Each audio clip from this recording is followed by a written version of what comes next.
मेरे बच्चे, आज तुम्हारी काली माता तुम्हारे लिए एक महत्वपूर्ण संदेश लेकर के आई है। इसलिए आज इस संदेश को छोड़कर जाने की गलती बिल्कुल भी मत करना, नहीं तो तुम्हारा भारी नुकसान हो सकता है। प्रिय बच्चों, मेरे आशीर्वाद की शक्ति हमेशा आपके साथ है। आपने जो संघर्ष झेला है वह मुझे आपके भीतर की शक्ति और विश्वास से अत्यधिक गर्वित करता है। आज मैं आपको एक महान सत्य बताने आई हूँ जिससे आपका जीवन बदलने वाला है। आपके आसपास का वातावरण जल्द ही एक महत्वपूर्ण बदलाव से गुजरेगा। मैंने आपके शत्रुओं के लिए एक दंड की योजना बनाई है, जिन्होंने आपके अधिकारों को छीनने, आपको दुखी करने और आपको हमेशा नीचा दिखाने की कोशिश की। अब उनकी दुनिया हिलने वाली है। अब से मेरी शक्ति पूरी तरह से आपके शत्रुओं पर प्रकट होने वाली है। जो लोग आपके साथ अन्याय करते आए हैं और जिन्होंने आपकी परेशानी का कारण बने, उनकी शक्ति अब समाप्त हो जाएगी। मेरा आक्रोश अब उनके खिलाफ है और उनका सामना अब मेरे क्रोध से होगा। मैं उन सभी को यह महसूस कराऊंगी कि उनके किए गए सभी पाप अब वापस उन्हें मिलेंगे। मेरी शक्ति इतनी व्यापक और विशाल है कि अब कोई भी उन पर प्रहार करने से पहले यह समझेगा कि मेरी शक्ति का सामना करने का नतीजा क्या होगा। आपने जो भी कष्ट झेले हैं, अब वह समय आ गया है जब उनका हिसाब लिया जाएगा। मुझे उन लोगों की पीड़ा सहन नहीं होती जो मेरे बच्चों को तकलीफ पहुंचाते हैं, और जब तक वे अपने किए गए पापों का प्रायश्चित नहीं करेंगे, तब तक मैं उन्हें चैन से रहने नहीं दूंगी। जैसे जैसे समय बीतेगा, आप देखेंगे कि जिन लोगों ने आपके साथ छल किया, उनके कर्मों का फल उन्हें मिल जाएगा। जब दुष्ट शक्तियां यह समझेंगी कि वे समय और शक्ति के सामने नतमस्तक हो चुकी हैं, तो मेरी शक्तियां उन्हें पूरी तरह से नष्ट कर देंगी। अब वे महसूस करेंगे कि जिस शक्ति से वे खेलने की कोशिश करते थे, वही शक्ति उन्हें पूरी तरह से खत्म करने वाली है। मेरे रूप की महिमा ऐसी है कि यह हर बुराई को नष्ट कर देती है, और जब तक हर पाप का हिसाब नहीं हो जाता, तब तक कोई भी शांति नहीं पा सकता। जैसे सूर्य अपनी किरणों से अंधकार को समाप्त कर देता है, वैसे ही अब मेरा रूप उन सभी के झूठ और धोखेबाज प्रयासों को नष्ट कर देगा। अब समय आ चुका है जब आप हर एक पीड़ा, हर एक संघर्ष का हिसाब देखेंगे, और यह सब उस समय का हिस्सा होगा जब आपके शत्रु अपनी गलतियों का फल भुगतेंगे। आपने जो भी कष्ट झेले, अब वह सब कुछ आपके जीवन में एक नई रोशनी की तरह बदलने वाला है। यह समय आपके लिए है जब आप खुशी और शांति से भरी जिंदगी की ओर बढ़ेंगे। आपके शत्रु अब अपने किए गए कर्मों का दंड भुगतने वाले हैं, और आप उन्हें वह नतीजा दिखाएंगे जो उन्होंने कभी सोचा भी नहीं था। अब समय आ गया है कि आप अपनी शक्ति और विश्वास को महसूस करें और उनका सामना करें जो आपके खिलाफ खड़े थे। यह संदेश एक सकारात्मक और प्रेरणादायक दृष्टिकोण से भरा हुआ है, जो कठिनाइयों और संघर्षों का सामना करने वाले व्यक्तियों को आश्वस्त करता है कि उनके द्वारा झेले गए कष्टों का अंत होगा। इसे विस्तार से लिखने के लिए मैं कुछ और विचार जोड़ सकता हूँ। आपने जो भी कठिनाइयाँ झेली हैं, उनका परिणाम अब आपके पक्ष में होने वाला है। यह समय आपके समर्पण, ईमानदारी और धैर्य के इनाम का समय है। आपकी सच्ची मेहनत और आस्था को जल्द ही पुरस्कृत किया जाएगा। अब आपको मिलेगी वह समृद्धि, वह शांति और वह खुशियाँ जिनकी आप उम्मीद कर रहे थे। जिन लोगों ने आपको दुख दिया, उनके कर्म अब उनके पास वापस लौटेंगे। आपके जीवन में कोई भी नकारात्मकता अब अपना प्रभाव नहीं छोड़ सकेगी। आपके सामने जो भी रुकावटें आईं, वे अब मिटने वाली हैं। माँ की शक्ति आपके साथ है और अब वह समय आ गया है जब आपके संघर्षों का फल आपके जीवन में खुशियों के रूप में प्रकट होगा। आपके आसपास सब कुछ बदलने वाला है। हर एक कठिनाई का अंत हो जाएगा और अब केवल सुख, समृद्धि और शांति का आगमन होगा। जब आप आत्मविश्वास और विश्वास के साथ अपने मार्ग पर आगे बढ़ेंगे तो आप देखेंगे कि सब कुछ आपके पक्ष में बदल जाएगा। आपकी यात्रा की यह कठिनाइयां आपको मजबूत और जागरूक बना चुकी हैं और अब आपकी आत्मा इस दुनिया में अच्छाई और सच्चाई का प्रसार करेगी। आप दूसरों के लिए प्रेरणा का स्रोत बनेंगे और जिन दुखों का सामना आपने किया उनका प्रभाव अब आपके जीवन में हर खुशी और सफलता के रूप में सामने आएगा। इस समय आपके लिए एक अद्भुत मोड़ आने वाला है जो आपके जीवन को पूरी तरह से बदल देगा। यह बदलाव न केवल आपके भौतिक जीवन में होगा बल्कि आपकी आत्मिक उन्नति में भी एक नई ऊर्जा का संचार करेगा।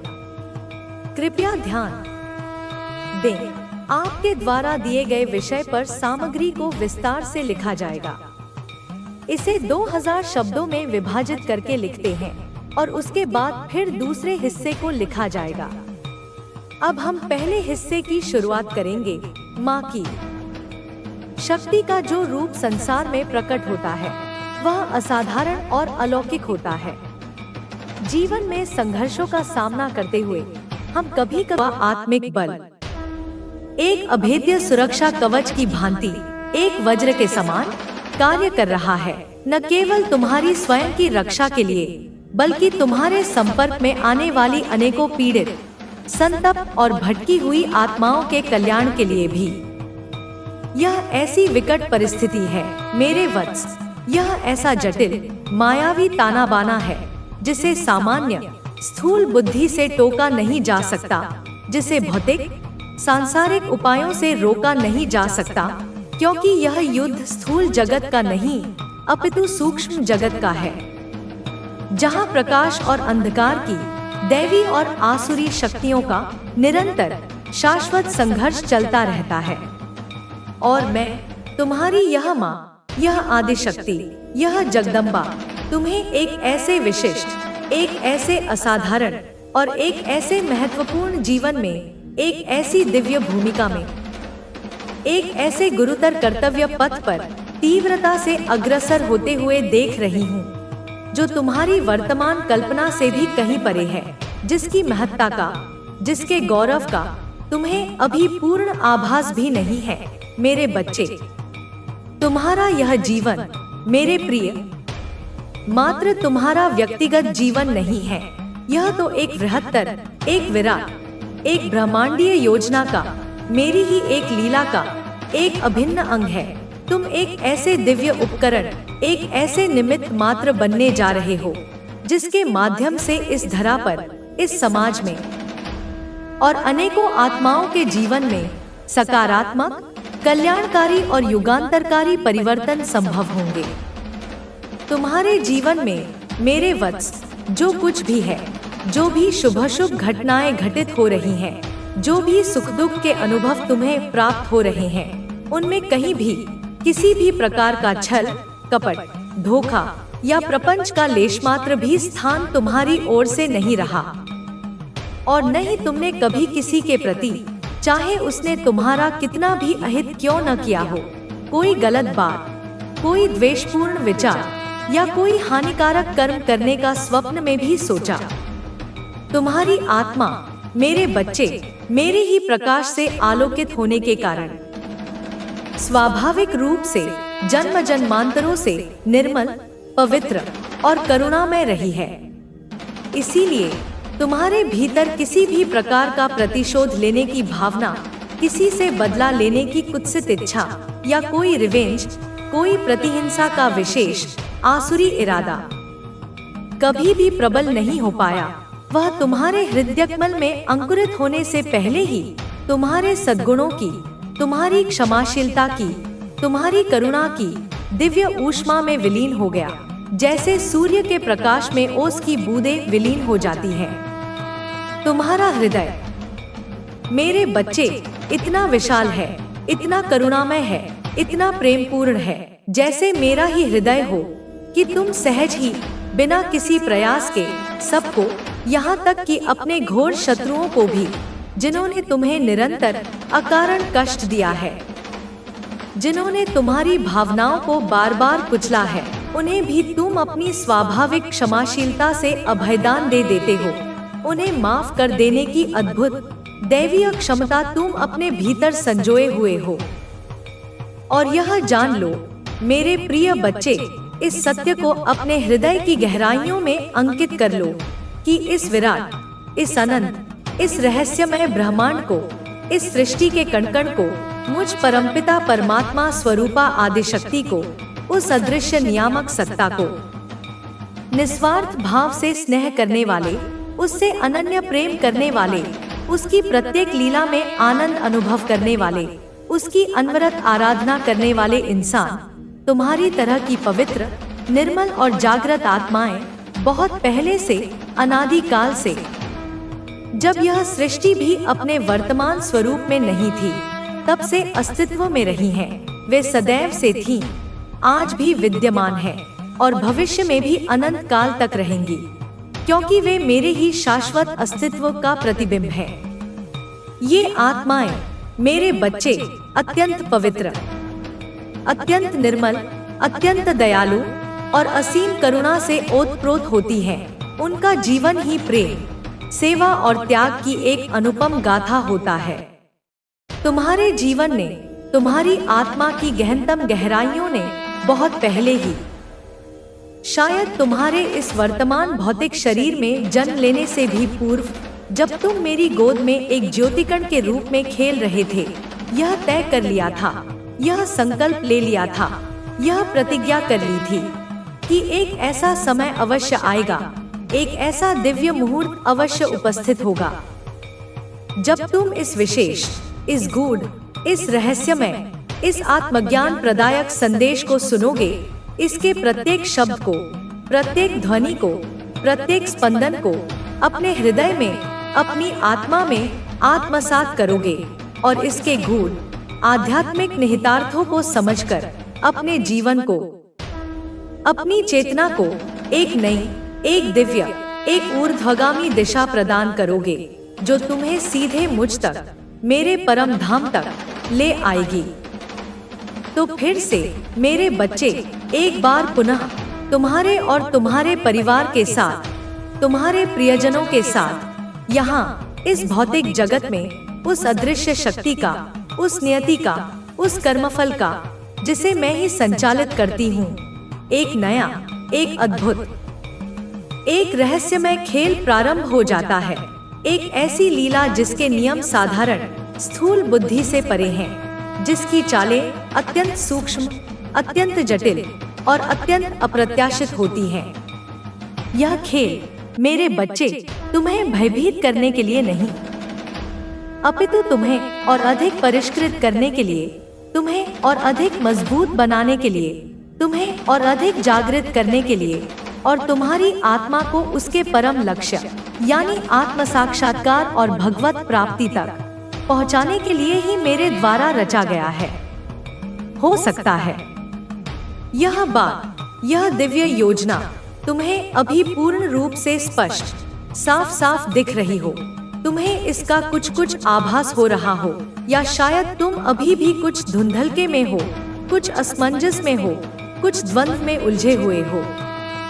कई बार तो ऐसा भी प्रतीत होगा मेरे बच्चे कि तुम स्वयं ही इस विराट, इस ब्रह्मांडीय खेल के एक महत्वपूर्ण, एक केंद्रीय पात्र बन गए हो, या शायद तुम स्वयं ही वह खेल होने वाले हो जिसके चारों ओर समस्त घटनाएं, समस्त परिस्थितियां एक रहस्यमय चक्रव्यूह रच रही हैं, और तुम उसके केंद्र में स्थित होकर उस लीला का साक्षी भाव से अवलोकन कर रहे हो। और इस समय, हाँ ठीक इसी समय, मेरे प्रिय वत्स, तुम्हारे भीतर से, तुम्हारी अंतरात्मा की गहनतम गहराइयों से यह सवाल बार बार, पुनः पुनः, विभिन्न रूपों में पूछा जा रहा है। यह प्रश्न निरंतर एक लहर की भांति उठ रहा है कि मैं, मेरी यह अल्पज्ञ आत्मा, इस गहन, इस रहस्यपूर्ण, इस जीवन परिवर्तक संदेश तक कैसे पहुंचा? क्या कारण है, क्या पुण्य प्रताप है कि यह विशेष, यह गुह्य ज्ञान मुझे ही, इस अकिंचन को ही प्राप्त हो रहा है? और अब तुझे केवल आगे देखना है, न पीछे लौटना है, न किसी से तुलना करनी है। तू अद्वितीय है, तू अकेला नहीं है, मैं तेरे साथ हूँ। हर क्षण, हर सांस, हर विचार अब मेरा है। तेरी चेतना अब मेरी शक्ति से भर चुकी है। जब तू बोलेगा, लोग सुनेंगे। जब तू देखेगा, सत्य प्रकट होगा। समय अब बदल रहा है। यह वही काल चक्र है जिसे मैं घुमा रही हूँ और तू उसके केंद्र में खड़ा है। इस केंद्र से तू अब जो भी चाहेगा उसे अपनी ओर खींच सकेगा। तेरे विचार अब सृजन की शक्ति रखते हैं, इसलिए पवित्र सोच, स्पष्ट दृष्टि और गहरी श्रद्धा के साथ आगे बढ़। मैं तेरे आगे चल रही हूँ, तू बस अपनी आस्था को थामे रख। यह संसार अब तुझे उसी रूप में देखेगा जैसा मैं तुझे देखती हूँ, दिव्य, जागृत, अपरिवर्तनीय। अब जब तू मेरी दृष्टि से स्वयं को देखने लगा है, तो भ्रम का कोई आवरण तुझ पर प्रभाव नहीं डालेगा। तेरे भीतर जो प्रकाश जग चुका है, वह अब किसी भी अंधकार को सहन नहीं करेगा। तू अब उस स्थिति में पहुंच गया है जहां तुझे छिपना नहीं, चमकना है। तू अब वह दीपक है जिसे मैंने स्वयं जलाया है। यह ज्योति तब तक प्रज्वलित रहेगी जब तक इसका उद्देश्य पूर्ण न हो जाए। तेरे मन में जो द्वंद्व था, वह अब शांत हो जाएगा। मेरी शक्ति जब उतरती है, तो वह सबसे पहले तेरे विचारों को शुद्ध करती है। अब तुझे स्पष्टता मिलेगी कि कौन तेरे साथ है, कौन केवल छाया बनकर रहा, कौन तुझे समझा और कौन केवल अपने स्वार्थ के लिए तेरे निकट आया।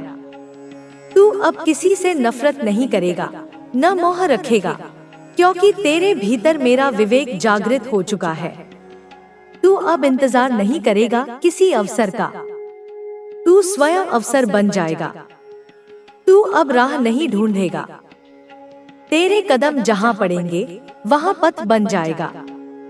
यह मेरा वचन है, जो मेरा बन जाता है उसके लिए सारा ब्रह्मांड कार्य करने लगता है। तुझमें अब वह चुंबकीय शक्ति आ गई है जो मौन रहते हुए भी परिवर्तन ला सकती है। तू अब आवाज नहीं, प्रभाव बन चुका है। इस संसार की कोई ताकत तुझे गिरा नहीं सकती, क्योंकि तुझे उठाने का कार्य मैंने स्वयं लिया है।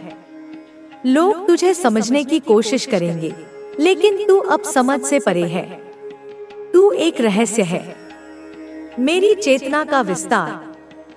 जो तुझे प्रेम से देखेगा उसे तू जीवन देगा, जो तुझे ठुकराएगा उसे भी तू क्षमा करेगा, क्योंकि अब तेरे भीतर मेरा करुणा रूप है, मेरा न्याय रूप है और मेरा अचल बल है। तू चलता रहे, चाहे सामने कुछ भी आए। अगर तू डगमगाए भी तो जान ले कि वह भी मेरी योजना का हिस्सा है। मैं तुझे हर उस जगह ले जा रही हूँ जहाँ तेरा कर्म अधूरा है, जहाँ तेरा प्रकाश जरूरी है। तुझे अब न रुकना है, न मुड़ना है। बस हर पल मेरी उपस्थिति को महसूस करते हुए आगे बढ़ते जाना है। तू अब केवल साधक नहीं रहा, तू साधन बन चुका है। तू अब उस क्षण में प्रवेश कर चुका है जहाँ विचार थम जाते हैं और केवल अनुभूति शेष रह जाती है। यह वही स्थल है जहाँ आत्मा और परम शक्ति का मिलन होता है, जहाँ न शंका रहती है, न विकल्प, केवल एकत्व का एहसास होता है। तू वहां पहुंच चुका है जहां अब तुझे किसी बाहरी प्रमाण की आवश्यकता नहीं। तू स्वयं प्रमाण है, मेरे होने का, मेरी शक्ति का, मेरे प्रेम का। तेरा हृदय अब एक यज्ञकुंड बन चुका है जहां मेरी चेतना की आहुति पड़ रही है।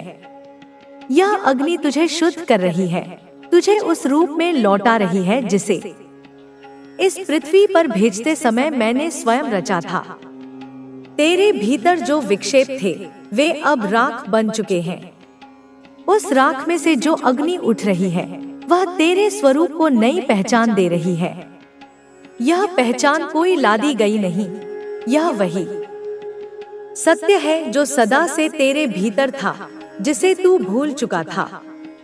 अब तुझे कोई समझाने की आवश्यकता नहीं, तू मौन से संवाद करेगा। तेरी उपस्थिति ही उपदेश होगी। जब तू किसी के सामने खड़ा होगा, उसका हृदय स्वतः स्पंदित हो उठेगा। तू अब केवल शरीर नहीं, चेतना का वाहक बन चुका है। तेरे भीतर जो ऊर्जा का संचार हो रहा है वह केवल तेरे लिए नहीं, वह उन सभी के लिए है जो तुझसे जुड़ेंगे, जो तेरी छाया में शांति खोजेंगे, जो तेरे स्पर्श से जाग उठेंगे। तू अब मेरा माध्यम बन गया है। जो तूने सहा वह व्यर्थ नहीं गया, वह तेरी तैयारी थी। हर आंसू, हर इंकार, हर टूटन यादा जो आपने शायद इमेजिन भी नहीं किया होगा, वे चीजें आपकी लाइफ में आ रही हैं जो आपने सोचा भी नहीं होगा। शायद आपको बिलीव भी ना हो कि यह चीजें मिल गई मुझे, मैंने तो सोचा ही नहीं था। आपने हो सकता है कि शायद ना मिले, लेकिन प्रे हमेशा करते थे कि मुझे यह चीजें मिल जाए, मुझे यह चीजें मिल जाए। समझ लीजिए, आपकी जो प्रेय थी वह भी काम आ गई है। आपके विश्वास की पूरी जीत हुई, आपकी भक्ति की जीत हुई है। जो यह अब बेस है जो आपकी तरफ आ रही है, मुझे क्लियर यहाँ पर दिखाई दे रहा है। आप इस मैसेज तक पहुँचे हैं। यूनिवर्स आपको बताना चाहती है, वापस से आपको यह जो मिलने वाला है, जो ऑफर है, जो डील है, आपको इसे सबके साथ नहीं गाना है, इसे सीक्रेट रखना है। क्योंकि पास्ट में आपने कुछ ऐसी चीजें करी थी, हो सकता है आपने जाकर किसी को बताया हो सकता है आपने किसी को कहा हो, फोन किया हो या किसी को कुछ कहा हो। यह तो आधा हो चुका है, बस थोड़ा सा बाकी है। यह तो मेरी है। ऐसा कुछ आपने किया। उन्हीं लोगों में से कुछ ऐसे लोग हैं, बात बनते बहुत सारे लोगों के कानों में चली जाती हो। आपको नहीं पता कि आपके अराउंड कौन अच्छे लोग हैं और कौन बुरे हैं। तो यहाँ पर यूनिवर्स आपको कह रहे हैं, जो चीजें आपको मिलने वाला है, जिससे आप लोग गैप कर लोगे इस चीज को, जब तक आप लोग गैप ना कर लो सक्सेसफुली, तब तक आपको इस चीज से सबके साथ नहीं, अपने पेरेंट्स को आप बोल सकते हैं, सबके साथ नहीं गाना है। क्योंकि आपकी लाइफ में कुछ ऐसे लोग हैं जो आपको हंसते खेलते नहीं देखना चाहते। जेलस यहाँ पर मैं बहुत ज्यादा देख रही हूँ। जेलस है और उन्हीं ने कुछ ऐसी गलत चीजें करके आपके काम को मतलब ठप करवाया, आपके काम को बंद करवाया, आपकी तरफ अच्छी चीजें ना आई। कुछ ऐसे इवल्स पहले जरूर किए गए थे जिनको बैक फायर किया गया। आपकी आंखें खोलने के लिए, आपको इसका महत्व समझाने के लिए, कद्र समझाने के लिए। अगर आप लोग अभी ना समझोगे तो कब समझोगे? इसीलिए कई बार आपके सामने उनका मतलब चेहरा भी आया होगा, क्योंकि जब यह चीजें आपको ना मिली थी तो वह बहुत खुश हुए थे, जैसे उनके कलेजे में ठंडक पड़ गई थी। अच्छा हुआ, इसके साथ अच्छा हुआ, यह तो होना ही था। ऐसा कुछ आपके कान में भी आया होगा या आपको फेस में दिखा होगा। यह लोग कितने खुश हो गए। तो यह वापस से आपको मिलने वाले, लेकिन आपको विश्वास दिखाना होगा। यहाँ पर फिर से वही मैसेज, आपको विश्वास हर किसी पर नहीं करना है, हर किसी पर अंधा विश्वास नहीं करना है। अपने फैमिली, अपने पेरेंट्स या फैमिली को छोड़ के यह यहाँ पर स्ट्रंग चैनलाइज मैसेज आया। वापस वहाँ पर नहीं जाना है जहाँ पर कुछ ऐसे लोग हैं जो आपके लिए सही नहीं सोचते, जो आपके लिए सही नहीं बनाते। हो सकता है आपने इन्हें जेलस करने के लिए इनसे कहा हो। मुझे यहाँ पर यह भी चैनलाइज मैसेज आ रहा है। आपको पता है कि यह लोग आपके लिए सही नहीं है। आपको पता है कि यह लोग आपकी खुशी से दुख हो जाते हैं। इनको रात की नींदें हराम हो जाती हैं। यह सोच नहीं पाते हैं। मतलब इनको ऐसा लगता है कि कहां जाकर अपना सर पटके आपने इसे और जेलस करवाने के लिए ऐसा करा। उनको जाकर कुछ कहा, फोन करके बोल दिया। तो आपको यहाँ पर यह भी कहने के लिए मना किया जा रहा है, नहीं करना है, नहीं कहना है। जब आपको वह चीजें मिल जाएंगी, ऐसी बहुत सारे लोग होंगे जो जल जल कर राख हो जाएंगे। राख हो जाएंगे जल के, क्योंकि यह होने वाला है। मेजर स्टेबिलिटी फाइनेंशियली स्टेबली आपकी तरफ आ रही है। हो सकता है अभी भी आपको ऐसा लग रहा हो कि नहीं हो सकता, कुछ कमी महसूस हो रहा है, लेकिन यूनिवर्स पर आपको भरोसा रखना है, ट्रस्ट रखना है। आपने जो भी प्रे किया था, आपको उस प्रे का समझ लीजिए आंसर मिलने वाला है। बहुत सारे चेंजेस हर क्षेत्र में, सफलता हर क्षेत्र में आपको सक्सेस मिलने वाला है। जो आपने सोचा था वह आपको होने वाला है। 5 लिखकर यूनिवर्स को थैंक यू बोले, माँ आदि शक्ति को थैंक यू बोले। तो आपके लिए यहाँ पर मैं देख रही हूँ, यूनिवर्स आपको इंश्योर करवा रहा है। यूनिवर्स कह रहे हैं हो कि मुझ पर भरोसा रखो और किसी पर नहीं, मुझ पर रखो। मैं सब कुछ कर रहा हूँ, मैं सब कुछ करने वाला हूँ। तो यह आप लोग गैप करते हुए मुझे दिख रहे हैं। हाँ, काफी बैकस्टअप किया गया था आपको। आपने देखा होगा कुछ दिनों से आप ईश्वर के प्रति बहुत ज्यादा झुकाव महसूस कर रहे होंगे। आप अपने ईश्वर की पूजा, उपासना, ध्यान, कीर्तन में बहुत ज्यादा मग्न होंगे और आप यह चीज किसी को दिखाना नहीं चाहते हैं कि मैं अपने ईश्वर से इतना डीपली जुड़ा हुआ हूँ, मैं उनकी पूजा उपासना में इतना मग्न हूँ। मुझे अच्छा लग रहा है उनकी पूजा करना, उपासना करना, उनकी आरती उतारना, उनकी मंत्र जाप करना, पाठ करना।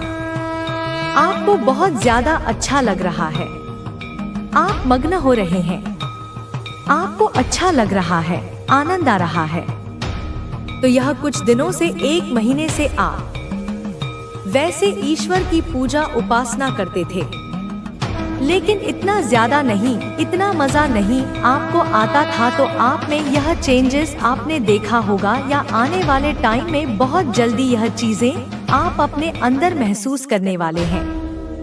यह चेंजेस आपके लाइफ में आने वाली है। और यहाँ पर मेरे कुछ ऐसे सोल हैं, मेरे डिवाइन बीइंग हैं जो पहले से ही नहीं, ईश्वर से बहुत ज्यादा डीपली जुड़े हुए हैं। और यहाँ पर आप लोग हो सकता है ईश्वर से तो जुड़े ही हुए हैं। यहाँ पर मुझे 555 हाईलाइट हो रहा है। आप दान पुण्य करने में बिलीव करते हैं। आप दान पुण्य यानी कि लोगों की हेल्प करना, बेजुबान जानवरों की हेल्प करना, आपको यह सब बहुत अच्छा लगता है। जैसे यह सब करने से अंदर से सुकून मिलता है। आप करते हैं दान पुण्य, मतलब सत्कर्म करने से आप पीछे नहीं हटते, अच्छे कर्म करने से आप पीछे नहीं हटते हैं। तो यह जो आपके अच्छे कर्म है, यह जो पुण्य कर्म है, यह जो आप दान पुण्य करते आए हैं, इनकी वजह से आप एक बहुत बड़े संकट से बचे हैं। एक बहुत बड़ा संकट आप पर मंडरा रहा था, एक बहुत बड़ा ऐसा तांडव हो सकता था, लेकिन आप इस दुर्घटना से बच गई। आपको इस संकट से माँ आदि शक्ति ने बचाया है। क्यों? क्योंकि आप उनकी पूजा उपासना करते। अगर यह संकट आपके ऊपर था, मुझे नहीं लगता यह संकट आपके ऊपर था, या आपके फैमिली में कोई ऐसा पर्सन था, या आपके हस्बैंड हो सकते हैं, या कोई भी ऐसा फैमिली का मेंबर जिनसे आप डीपली जुड़े हुए हैं। किसी के भी ऊपर कोई ऐसी चीजें थी, कोई इवल चीजें थी।